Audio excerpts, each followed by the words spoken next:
Hi guys welcome to my new fresh blog गोटे fresh blog को आपन को स्वागत करुच्ची। टाइम हो गला 9:15। आज चकुली काबुल छोला तरकारी ये भात भी बसी चकुली ये बनाऊँगी।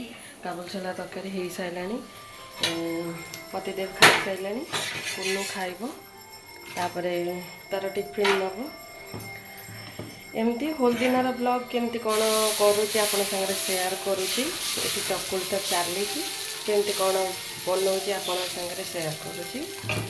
आपण मैंने केमती अच्छा कमेंट माध्यम कहे।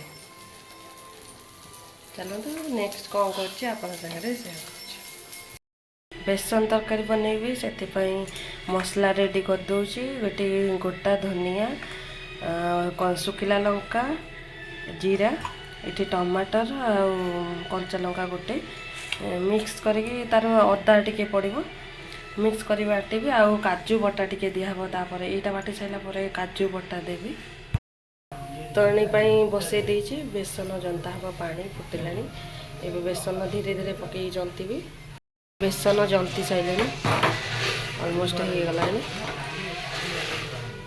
एमती गोटे पट्टारे तेल पकईकी बुले देवे उषुम थापी देवे पूरा भल सेप देदेवे। उषुम उषुम गले ही तार सेप आसो ना थंडा हो गले बाइंड हम जमा छिंडी जीव। तो अलमोस्ट हो गला ये पीस पीस कर काटिदबा स्क्वायर साइज रे।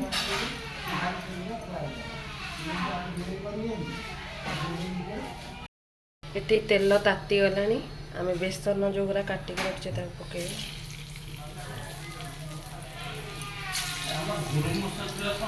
अच्छी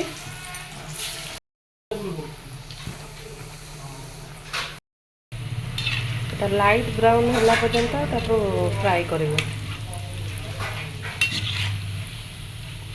ऑलमोस्ट हो गला आ टिके हम ये गला बेसन तो काढ़ीदबा तापर नेक्स्ट जहाँ थी फ्राए करदे ये होगा।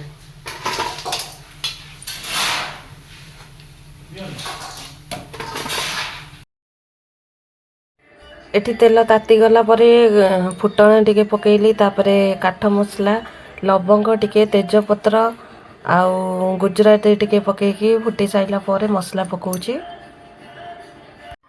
एठी कषी हो गला परे अल्प कषी हो गला परे काजू बटाटा देवी देकी भल भाव कषी साइला परे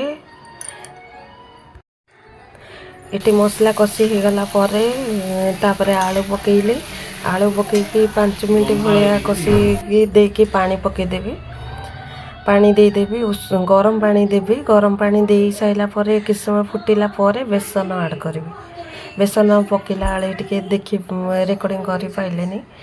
ये देखो ऑलमोस्ट बेसन तरकारी बहुत भल भाव हो जाइए।